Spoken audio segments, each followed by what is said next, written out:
What's up, guys? It's Kyle again with DTOM Knives and Gear, and today we've got a knife review overview for you. This is the Bestech Beluga. Awesome little knife. Welcome back, guys. All right, today's exciting. This is the Bestech Beluga. I received this knife in the Going Gear EDC box subscription. And when I got this thing out, you guys probably have seen that video. If you haven't, go check it out. Going Gear is a great company. It's a great group of guys and gals down in Georgia. And they're such a great group of folks. And they put out a great product. The EDC Gear Club, Going Gear Gear Club is a great box. I've done a lot of subscription boxes before I started the channel.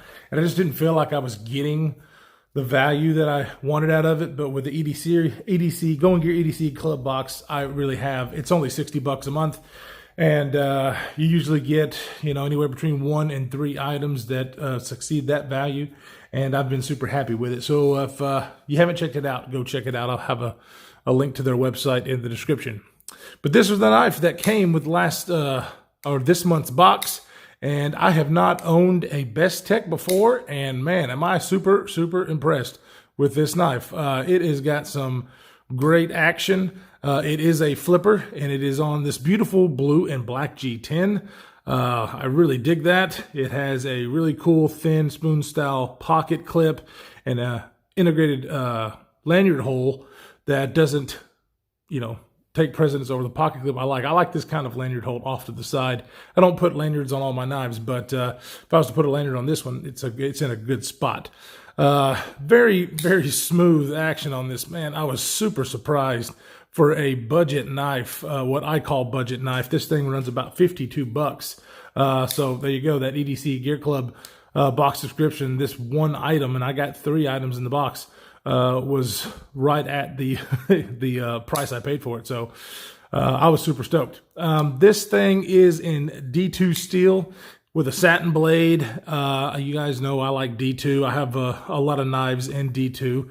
One of those knives that has relatively good edge retention. It's not great on corrosion resistance, but if you take care of them, it does really well. Full steel liners and the G10 backspacer that matches, the blue and black, and then also the G10 underneath the pocket clip. How cool is that?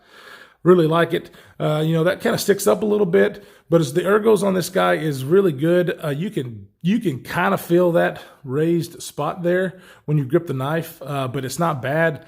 I have big old meaty hands, and I'm able to get a full grip around it. I barely do, but I'm able to. Of course, it has some jimping on the top that's not too aggressive. So really, it feels really good in hand.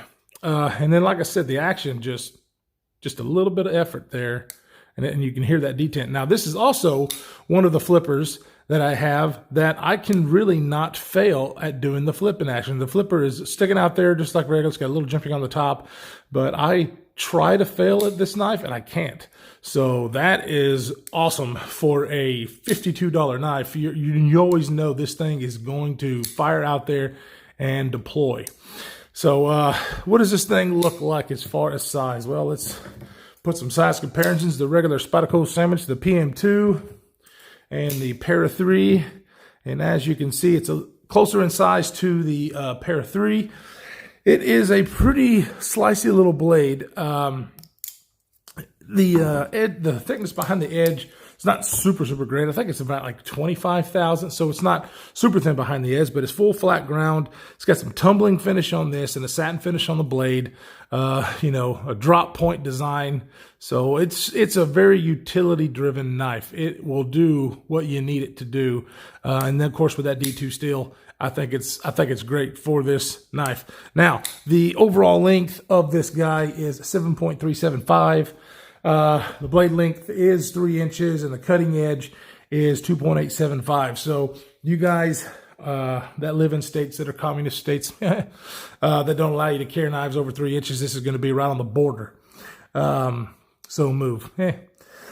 That's my little plug there. Anyway, this is the thickness behind, or the thickness of the blade is about 120 thousandths. So it's about right there, and you can see the tip on this guy. It's not super thin. It's not super thick. It's about the right thickness. I don't believe I'm going to have any problems, or anybody would have any problems with breaking the tip off.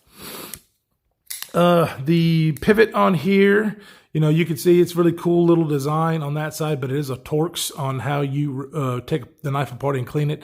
I think most of these are T6s, so it does have the little bitty screws on there, but not a deal breaker. But I just like the sleek look of this thing. I mean, it's a beautiful knife. After I got it, took it to work. I work with a lot of guys who are into knives and gear, and they were super impressed. I have a lot of knives, and when I carry different knives, on different days, they always like, okay, well, how much did that one cost? And I can't, and almost all of them, when I brought this thing in, they're like, how much you spend on that one? About $150. And it looks like a higher quality knife, or not say high quality, but a higher price knife than it is. It really looks great. I think they have quite a few different color variations, and then maybe some DLC coating variants on the blade. But I'm super stoked that they sent this version in the subscription box, because I think it looks great. It goes in and out of pocket really well with that pocket clip. Pocket clip does work great. It doesn't sit super deep, but as you can tell, where it will stop there, so you'll have about that much taken out of your pocket. Which, if you guys, I know me, I don't have to have a knife that is super deep carry. But if that's a problem for you, you might not like it, because I don't think there's any other pocket clips that you can buy for this guy. But man, other than that, it's a really great choice for $52. I am super pleased with this knife. Some of the other budget knives that I have cost around that much. They got the same steel, D2, and I really just like the ergonomics and look at this thing. It's a super cool knife. So anyway, guys, go ahead and check out goinggear.com to check out their subscription box. I probably will be doing another giveaway coming up in a few weeks. This knife will be a part of it, so make sure to hit that subscribe button and the notification bell so you will be alerted when that happens. And anyway, guys, if you like this kind of content, definitely subscribe, hit the like button. A lot more good stuff to come, and everybody be safe out there. We'll see you in the next one.